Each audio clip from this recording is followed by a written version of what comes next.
আল্লাহর হাবিব বিশ্বনবী যখন বুরাক নামক বাহনের মধ্যে যখন উঠলেন, ডান পাশে ছিলেন হযরতে জিবরাইল আলাইহিস সালাম, আর বাম পাশে ছিলেন হযরতে মিকাইল আলাইহিস সালাম। শুধু এই দুইজন ফেরেশতা ছিল না, বিশ্বনবীর সাথে আরো সফর সঙ্গী হিসাবে ৭৪,০০০ ফেরেশতা ছিলেন। সুবহানাল্লাহ বলে। কত হাজার? ৭৪,০০০ আরো ফেরেশতা কি ছিল। সম্মানিত উপস্থিতি, সম্মানিত ভাইয়েরা, এরপরে আল্লাহর নবী ওই বুরাকে করে মসজিদুল আকসার দিকে রওনা হলেন। সেই কথাটা তো আল্লাহ পাক সূরা বনী ইসরাঈলের মধ্যে জানিয়ে দিলেন, সুবহানাল্লাযী আসরা বিআবদিহি লাইলাম মিনাল মাসজিদিল হারাম ইলাল মাসজিদিল আকসা। পবিত্রময় সেই সত্তা যিনি তার বান্দাকে মসজিদুল হারাম থেকে মসজিদুল আকসা পর্যন্ত ভ্রমণ করাইয়াছিলেন। সুবহানাল্লাহ। তাহলে মসজিদুল হারাম এটা মক্কায় অবস্থিত, এটা কোথায় অবস্থিত? আর মসজিদুল আকসা এটা হচ্ছে ফিলিস্তিনের মধ্যে অবস্থিত। কোথায়?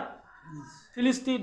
যেই দেশের মধ্যে যে মসজিদটা নিয়ে আজকে দ্বন্দ্ব ইহুদিদের সাথে, সেই মসজিদটার নামে হচ্ছে কি? মসজিদুল আকসা বা বাইতুল মুকাদ্দাস। সম্মানিত উপস্থিতি, একটা হাদিস পাওয়া যায়, আল্লাহর নবী 3 মসজিদের নামাজের ফজিলত সম্পর্কে জানিয়ে দিয়েছেন। 1 নাম্বার হলো মসজিদুল হারাম, এটা মক্কায় অবস্থিত। আল্লাহর নবী বিশ্বনবী বলেন, যদি কোনো বান্দা বান্দি মসজিদুল হারামের মধ্যে 1 রাকাত নামাজ পড়ে, অন্যান্য মসজিদের মধ্যে 1 লক্ষ রাকাত নামাজ পড়লে যে সওয়াব, 1 রাকাত নামাজ পড়লে 1 লক্ষ রাকাত নামাজ পড়ার সওয়াব আল্লাহ দিয়ে দিবে। আর 2 নম্বর মসজিদুল আকসা, এই মসজিদটা ফিলিস্তিনে অবস্থিত। এই মসজিদের মধ্যে যদি কোনো বান্দা বান্দি 1 রাকাত নামাজ আদায় করে, আর অন্যান্য মসজিদের মধ্যে 50,000 রাকাত নামাজ পড়লে যে সওয়াব, 1 রাকাত নামাজের মধ্যে 50,000 রাকাত নামাজের সওয়াব আল্লাহ দিয়ে দিবে। আর 3 নম্বর হলো মসজিদে নববী। এই মসজিদটা মদিনার মধ্যে অবস্থিত। কোথায়? মদিনার মধ্যে অবস্থিত। এই মসজিদে যদি কোনো বান্দা বান্দি যদি 1 রাকাত নামাজ আদায় করে, আর অন্যান্য মসজিদে 1000 রাকাত নামাজ পড়লে যে সওয়াব, 1 রাকাত নামাজ পড়লে 1000 রাকাত নামাজের সওয়াব আল্লাহ বান্দা বান্দির আমলনামায় লিখে দিবে। সেই 3 মসজিদে যাতে আমরা নামাজ আদায় করতে পারি, আল্লাহ যেন কবুল করেন। সকলে বলে আমিন। সম্মানিত বুঝতে, আমরা আল্লাহর কাছে কি চাবো? আশা করব এতে আল্লাহ আমাদেরকে কবুল করাতে পারেন। ঠিক কিনা বলেন? সম্মানিত উপস্থিতি, সেই মসজিদুল হারাম থেকে মসজিদুল আকসা পর্যন্ত বিশ্বনবী বুরাক নামক বাহনে চলে গেলেন। ওখানে গিয়ে দেখলেন যে 1,24,000, মতান্তরে 2,24,000 নবী রাসূল উপস্থিত। সুবহানাল্লাহ বলেন। এরপরে জিবরাইল আলাইহিস সালাম মসজিদুল আকসার একটা প্রস্তর খণ্ডে, একটা পাথরের উপরে দাঁড়িয়ে জিবরাইল সালাম আজান দিলেন। এরপরে কাতারবদ্ধ হয়ে সকলেই দাঁড়ালেন নামাজ আদায় করার জন্য। এখন নামাজ কে আদায় করাবে, কে ইমামতি করবে, আল্লাহ পাক জিবরাইলকে জানিয়ে দিলেন। তখন জিবরাইল বিশ্বনবীকে সামনের কাতারে দিলেন, অর্থাৎ ইমামতির জন্য সামনে পাঠাইয়া দিলেন। সুবহানাল্লাহ। আল্লাহর হাবিব বিশ্বনবী ইমামতি করলেন, নামাজ শেষ করল। নামাজ শেষ করার পর জিবরাইল বিশ্বনবীকে বললেন, ইয়া রাসূলুল্লাহ, ইয়া হাবিবাল্লাহ, আপনি কি জানেন আপনার পেছনে কারা কারা নামাজ পড়েছে? আল্লাহর হাবিব বিশ্বনবী বললেন না। জিবরাইল বললেন, 1,24,000 নবী রাসূল নয়, প্রথম আসমান থেকে সপ্তম আসমান পর্যন্ত যত ফেরেশতা আছে সব ফেরেশতা আপনার পিছনে নামাজ আদায় করেছে। সুবহানাল্লাহ। তখন আল্লাহর নবী বিশ্বনবীর উপাধি দেওয়া হলো ইমামুল মুরসালিন, নবী রাসূলদের নেতা। সুবহানাল্লাহ। তাহলে আমাদের সম্মান আছে না নাই? আমরা সেই নবীর উম্মত। সম্মানিত উপস্থিতি, সম্মানিত ভাইরা, নামাজ শেষ করলেন। এরপরে আদম আলাইহিস সালাম ভাষণ দিলেন, সর্বশেষ ভাষণ দিলেন মুহাম্মদ সাল্লাল্লাহু আলাইহি ওয়াসাল্লাম। ভাষণ দেওয়ার পর ওই বোরাক নামক বাহনে করে জিবরাইল সহ প্রথম আসমানের দিকে রওনা হলেন। প্রথম আসমানের দরজায় দাঁড়ালেন। জিবরাইল লক করলেন। প্রথম আসমানের ফেরেশতাগণ বললেন, কে? জিবরাইল বললেন, আনা জিবরাইল, আমি জিবরাইল। ফেরেশতাগণ বলল, আপনার সাথে কে? বলা হলো আখিরি জামানার নবী মুহাম্মদ সাল্লাল্লাহু আলাইহি ওয়াসাল্লাম। ফেরেশতাগণ বলল যে তিনি কি আল্লাহর হুকুমে এসেছেন? বলা হলো হ্যাঁ। সঙ্গে সঙ্গে প্রথম আসমানের দরজা খুলে দেওয়া হলো। জিবরাইল আলাইহিস সালাম এবং বিশ্বনবী প্রথম আসমানের মধ্যে চলে গেলেন। আর সেখানে গিয়া হযরত আদম আলাইহিস সালামের সাথে আবার ফেস টু ফেস হয়ে গেল। সুবহানাল্লাহ বলে, আবার মুখোমুখি হয়ে গেল, আবার দেখা হলো। তাকে সালাম দিলেন, আহলান সাহলান, মানে স্বাগতম জানালেন। সম্মানিত উপস্থিতি, এইভাবে দ্বিতীয় আসমানের মধ্যে চলে গেল। দ্বিতীয় আসমানে গিয়া হযরতে ঈসা আলাইহিস সালাম এবং হযরতে ইয়াহিয়া আলাইহিস সালামের সাথে সাক্ষাৎ করলেন। এরপরে ওয়ান আফটার অ্যানাদার শাইয়ান ফা শাইয়ান ধাপে ধাপে যাইতেছে। তৃতীয় আসমানের মধ্যে চলে গেল। তৃতীয় আসমানে গিয়ে হযরতে ইউসুফ আলাইহিস সালামের সাথে সাক্ষাৎ করলেন। সুবহানাল্লাহ বলেন। আল্লাহর নবী বিশ্বনবী বলেন, আমি ইউসুফ নবীর মুখের দিকে তাকালাম, আমি দেখতে পাইলাম যে তার মুখটা এমন সৌন্দর্য, এমন মানে আলো, যেমন আমি পূর্ণিমার চাঁদকে দেখতে পাচ্ছি। এইরকম হযরতে ইউসুফ আলাইহিস সালামের চেহারাটা ছিল। সুবহানাল্লাহ বলেন। এরপরে পঞ্চম আসমানের মধ্যে গেলেন, চতুর্থ আসমানের মধ্যে গেলেন। চতুর্থ আসমানে হযরতে ইদ্রিস নবীর সাথে সাক্ষাৎ। সুবহানাল্লাহ বলেন। হযরতে ইদ্রিস আলাইহিস সালামকে সালাম দিলেন, সালামের জবাব দিল। তারপরে কথোপকথন শুরু হয়ে গেল। আল্লাহর হাবিব বিশ্বনবী সাল্লাল্লাহু আলাইহি সাল্লাম ইদ্রিস নবীকে বলতেছে, ওগো আল্লাহর নবী ইদ্রিস, তুমি বড় ভাগ্যবান, তুমি দুনিয়াতে জীবিত অবস্থায় জান্নাতের মধ্যে প্রবেশ করেছো।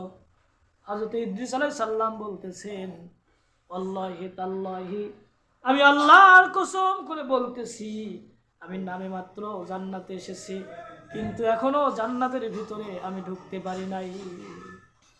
যখন আমি জান্নাতের দরজার মধ্যে চলে যাই, তখন একটা আওয়াজ আসে, যতক্ষণ পর্যন্ত শেষ নবীর উম্মতেরাই জান্নাতে ঢুকতে পারবে না, ততক্ষণ পর্যন্ত কোন নবী রাসূল, এমনকি তাদের কোন উম্মতেরা প্রবেশ করতে পারবে না।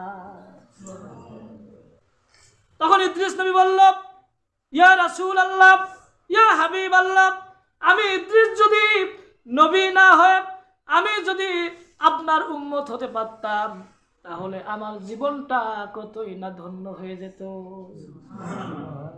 এইভাবে অনেক নবী রাসূল কামনা করেছিলেন। যেমন হযরত ঈসা আলাইহিস সালাম চেয়েছিলেন, কিন্তু আল্লাহ তার দোয়া কবুল করেছেন, তিনি কিয়ামতের আগে আগে আসবেন কি আসবেন না। এভাবে মুসা নবী বলছিল, সমস্ত নবী রাসূল বলেছিলেন। সম্মানিত ভাইয়েরা, এরপরে পঞ্চম আসমানে চলে গেলেন, হযরত হারুন আলাইহিস সালামের সাথে সাক্ষাৎ করলেন। ষষ্ঠ আসমানে গেলেন, মুসা নবীর সাথে সাক্ষাৎ করল। সপ্তম আসমানে চলে গেলেন, সেখানে গিয়া হযরত ইব্রাহিম আলাইহিস সালামের সাথে সাক্ষাৎ করলেন। সেখান থেকে বাইতুল মামুর, মানে ফেরেশতাদের মসজিদ, সেখানে চলে গেল। সেখানে গিয়ে তিনি 2 রাকাত নামাজ আদায় করালেন। সেখান থেকে সিদরাতুল মুনতাহা। এবার জিবরাইল বলতেছেন, ইয়া রাসূলুল্লাহ, ইয়া হাবিবাল্লাহ, আমি আর এক পাও যেতে পারবো না। আমি যদি আর এক পা অগ্রসর হয়ে যাই, আল্লাহর নূরের তাজাল্লিতে আমার যে পাখাগুলো দেখতে পাচ্ছ সব জ্বলে পুড়ে ছাই হয়ে যাবে। তখন রফরফ নামক একটা বাহন চলে আসলো। আমি আরবি ডিকশনারির মধ্যে দেখেছি, রফরফ মানে হলো একটা আলমারি। রফরফ মানে কি? আলমারির মতো একটা বাহন চলে আসলো। বিশ্বনবী সেই বাহনের মধ্যে চললেন। সঙ্গে সঙ্গে আল্লাহর হাবিব হাবিব বিশ্বনবী আরশে আজিমে গিয়ে পৌঁছিল। এরপর আল্লাহর সাথে তার কথোপকথন শুরু হয়ে গেল। আল্লাহ বিশ্বনবীকে বলতেছেন, যা ওগো আমার হাবিব, তুমি আমার জন্য কি হাদিয়া নিয়ে এসেছো? তুমি আমার জন্য কি উপহার নিয়ে এসেছো? বিশ্বনবী বললেন, আমি আপনার জন্য তাশাহুদ নিয়ে এসেছি। সুবহানাল্লাহ বলেন। যেটা আমরা নামাজের মধ্যে বৈঠকের সময় পড়ি, আত্তাহিয়াতু লিল্লাহি ওয়াস সালাওয়াতু, যেটা এটা আমরা কি পড়ি না? এটার নাম কি? তাশাহুদ। এই তাশাহুদটা আমি আপনার জন্য নিয়ে এসেছি। এবার বিশ্বনবী মুহাম্মদ সাল্লাল্লাহু আলাইহি সাল্লাম আল্লাহকে বলতেছে, আল্লাহ এবার আপনি বলেন আমাকে কি হাদিয়া দিবে? তখন আল্লাহ বলল, আমি তোমাকে এবং তোমার উম্মতের জন্য 50 ওয়াক্ত নামাজ দিলাম। কয় ওয়াক্ত নামাজ? 50 ওয়াক্ত নামাজ নিয়ে আসলেন ষষ্ঠ আসমানে মুসা নবীর সাথে সাক্ষাৎ। মুসা নবী বলল, কি নিয়ে এসেছো? বলা হলো 50 ওয়াক্ত নামাজ। বলতেছে, পারবে না, আমার উম্মত, শুধুমাত্র আমার উম্মতদের জন্য 2 ওয়াক্ত নামাজ ছিল, সেই 2 ওয়াক্ত নামাজে পড়তে পারে নাই। আমার উম্মতের চাইতে তোমার উম্মত তো আরো দুর্বল, কমিয়ে নিয়ে আসো। কিতাবের মধ্যে দেখলাম 1 বার 2 বার 3 বার নয়, 5 বার গিয়েছিলেন। 45 ওয়াক্ত বাদ দিয়ে 5 ওয়াক্ত নিয়ে আসলেন। আবার মুসা নবী বলতেছে, আবার চলে যাও। বলতেছে, না, আমি আজ যাবো না, এই 5 ওয়াক্ত নিয়েই আমি দুনিয়ার মধ্যে চলে যাবো। সুবহানাল্লাহ।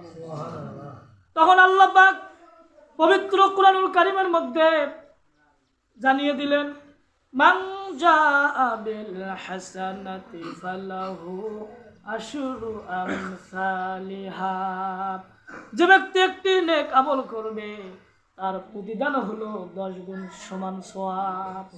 1 ওয়াক্ত নামাজ যদি পড়ে 10 ওয়াক্ত নামাজের সওয়াব, আর 5 ওয়াক্ত নামাজ যদি আদায় করে 5 10 50 ওয়াক্ত নামাজের সওয়াব আল্লাহ দিয়ে দিবে। এরপরে সেখান থেকে ধাপে ধাপে আল্লাহর হাবিব বিশ্বনবী ওই বুরাক নামক বাহনে করে মসজিদ আকসার মধ্যে চলে আসলো। আবার সেখান থেকে মসজিদুল হারামের মধ্যে আসলেন। তিনি যেখানে শায়িত ছিলেন অর্থাৎ ঘুমিয়েছিলেন, এসে দেখতেছেন যে বিছানাটা এখনো গরমে আছে। সুবহানাল্লাহ।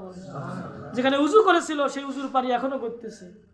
যে তালাগুলো দুল ছিল বা ঝুল ছিল, এসে দেখতেছেন সেই তালাগুলো এখনো ঝুলতেছে। সুবহানাল্লাহ। তাহলে কত সেকেন্ডের মধ্যেই ঘটনাগুলো ঘটেছে, আল্লাহই ভালো। তাহলে এটা আল্লাহর পক্ষে সম্ভব কি সম্ভব না? সম্ভব। যেমন আমরা যদি মোবাইলে, যেমন আমরা যদি ঢাকায় কল দিই, যদি আমাদের কোনো আত্মীয় স্বজন থাকে, আমাদের ছেলে মেয়েরা যদি থাকে, আমরা কি মুহূর্তের মধ্যে কি কথা বলতে পারি কি পারি না? তো এটা আপনারা চিন্তা করেন, তাহলে আল্লাহর পক্ষে এটা সম্ভব কিনা? সম্মানিত বুঝতে, এই জন্য ইন্নাল্লাহা আলা কুল্লি শাইইন কাদির, নিশ্চয় সর্ববিষয়ে সর্বশক্তিমান আল্লাহ। ঠিক কিনা বলে? তার মতো শক্তিশালী আর কেউ আছে? সম্মানিত উপস্থিতি, তাই আসুন আমরা 5 ওয়াক্ত নামাজ আদায় করি। এই 5 ওয়াক্ত নামাজ যদি আমরা আদায় করতে পারি, তাহলে আপনারা আমি নবীর উম্মত হিসেবে দাবি করতে পারবো। আর যদি আমরা এই 5 ওয়াক্ত নামাজ না পড়ি, তাহলে আমরা কি উম্মত হিসেবে দাবি করতে পারবো না ভাই। এই জন্য আসুন আমরা এই 5 ওয়াক্ত নামাজ আদায় করি। আল্লাহ যেন আমাদের সকলকে তৌফিক দান করেন, সকলে বলে আমিন। এই বলে আমি আমার সংক্ষিপ্ত আলোচনা শেষ করলাম। আসসালামু আলাইকুম।